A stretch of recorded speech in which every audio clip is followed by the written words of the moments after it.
صباح الخير، صباح النور، صباح النور والسرور ومحبة الرسول.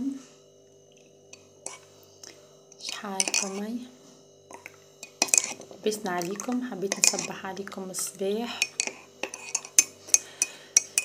البارح كنت نتفرج في فيديو، باش نحكي لكم شنو هو موضوع الفيديو. بصراحة قررت نطبقه الفيديو اللي تفرجت فيه، ونتمنى من كل قلبي انتم زيدا تطبقوا.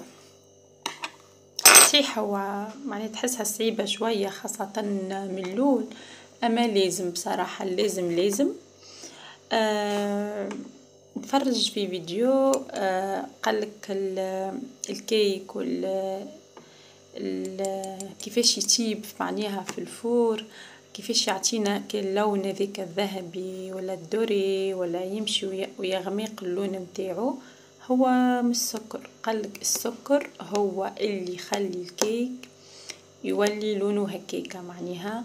وقالك نفس الحاجة معناها بالنسبة لنا احنا، راهو بدنا معناها كي على قد ما ناكلو حلويات على قد ما هي مضرة للبدن، معناها لازمنا نحاولوا نقصوا السكر على قد ما نقدروا. بصراحة انا راني عاملة خطوة باهية، معناها عندي توا بريسك نمشي في العام الثاني، معناها تقريبا عامين، مازال ما همش كاملين بالضبط، اما تقريبا عامين اللي انا نشرب قهوتي من غير سكر، معناها زيرو سكر. كيفاش عملت من الاول وقتها؟ مش باش نقول لكم اني فرد المره معناها تنحي السكر من القهوه، فما عباد يحبوا القهوه حلوه كيفكم معناها، وعسل كيفكم. من الاول نقصت، نمشي ونقص لين نحيت معناها، وتوا ما نشربها من غير سكر معناها، فهمتوا؟ نفس الشيء قالك زيادة معناها السكر من الكيك وكل الحكايات هذيك الكل والشوكولاته والحاجات الحلوه، مش باش نقول نحيو السكر كومبليتمون، خاطر ما نجموش معناها، الله غالب معناها اغلبيه الحاجات فيهم سكر والكل، اما راهم ضرر للبدن. نحاولوا نقصوا على قد ما نقدروا، نحاولوا ناخذوا حاجات صحيه، واولهم فطور الصباح. فطور الصباح هو اهم وجبه، قلت لكم عاده فطور الصباح هو اهم وجبه.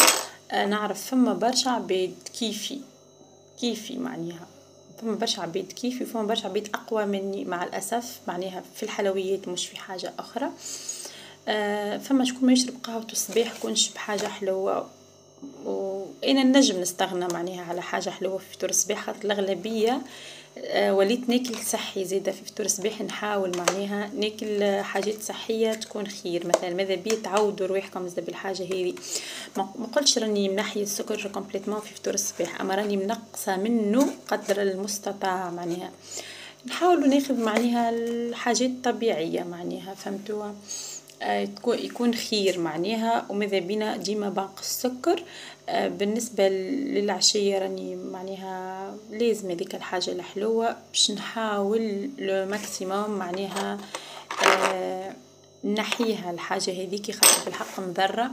قال لك هذيك الكل معناها ياكل البدن من داخل، ياكلوا تاش معناها ياكلوا السكر، ياكل البدن من داخل.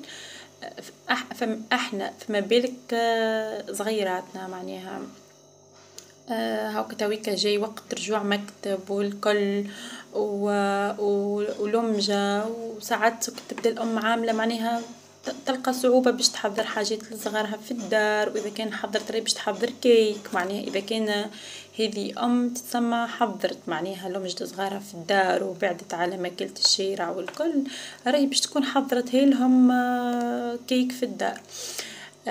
لذا ان شاء الله معناها نعاونوا بعضنا في الحاجه هذه، ونحطوا افكار لبعضنا، وانا نشارككم حاجات معناها من نوع هذا معناها باش تحضر الجوتي نتاع الصغار بحاجات طبيعيه. ما قلتش باش نحيو السكر، راني نرجع ونقول ما قلتش باش نحيو السكر كومبليتمون، خاطر ما غير ما نكذبوا على رواحنا معناها ما نجموش، اما نقللوا نقللوا السكر على قد ما نقدروا. وان شاء الله نعملوا فيديوهات مع بعضنا ونشارككم افكار بالطبيعه، ونتمنى انتم زيدا تشاركوني افكار، تكتبوا لي في التعليقات، نتواصلوا هيك مع بعضنا، ناخذوا افكار من بعضنا.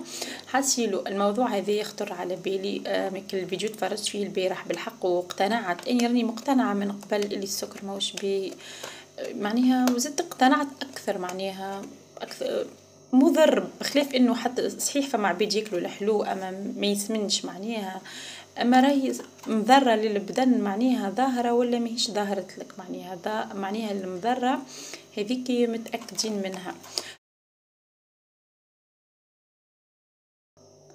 المهم نبنها القهوه من غير سكر. كنت قبل نشرب في قهوه سنين ظالمه روحي معناها القهوه بالحق من غير سكر بنينه على الاخر. المهم قلت لكم ان شاء الله عاد نعاونوا بعضنا في الحاجه هذه، وننصحكم تبعوا الخطوه هذه. راهو كل شيء في الدنيا يبدا بشويه، ماكش انت ترقد وتقوم مثلا تقول راني اليوم باش نبطل السكر معناها باش تشد روحك نهار اثنين جمعه شهر كاين سما طولت باش ترجع. كل حاجه ماذا بيك بشويه لين تستانس بيها معناها، فهمتوا؟ نفس الشيء اي حاجه معناها تحبوا تبطلوها والكل حاجه خايبه هيك عاده ماهيش بيه، دخان مثلا برشا حاجات هكيك من تبدا تنقص بشويه حتىكش لين تكمل معناها تقطعها الحاجه هذيك. وكهو حبيت نشرب معاكم قهوتي يا حبوباتي يا مزيان. المهم حبيت نشرب معكم قهوتي ونصبح عليكم بالطبيعه باش توليو تشوفوني ديما هكا على اليوتيوب. فما ناس بالطبيعه نعرف باش يفرحوا خاطر باش يشوفوني، فما عبيد العكس. وين قلت لكم الفيديو اللي فات اللي ما يحبنيش ما عادش يتفرج فيا ولا يعمل لي بلوك ويتعدى، ماكش مضطر هكا. هو وكل يتفرجوا دوكما من غير لايك علي هاك تفرجت في الفيديو من الاول حتيكش للاخر، ما حطيتش لايك، تفرج في الفيديو الاول الفيديو الثاني فيديو عمناول الفيديو تاع عمناول ما تحطش لايك. واي انجليزيتي ما على مراد الله. هكا هاو حاسيلو. اتمنى لكم نهاركم زين ان شاء الله، نهاركم اسعد الايام. اكتبوا لي ارائكم في التعليقات، ونحبكم برشا برشا برشا برشا يا حبيب قلب هنو يا حبيب قلب هنو. وجربوا القهوة من غير سكر وتفكروني. إذا كانت تحط زوز توابع ولي حط تبع وشطر وهكيكا وامشي ونقص. ونوصيكم بالحق على فطور الصباح معناها حاولوا نحيوا منه الحلو، ومعناه وحاول في نهارك نقص الحلو على قد ما تقدر، فهمتوا؟ هو حاسيلو والله الفيديو هذا راهو سبونتاني معناها خاطر ان تفرجت البارح في الفيديو اللي قعد في بالي على هذاك اليوم حبيت نشارك معاكم الحاجه هذه باهيه. هو حاسيلو ما نطولش عليكم، نحبكم برشا وان شاء الله نهاركم زين. ما تنسونيش في لايك وكومنتير حلو مزيان كيفكم. باي.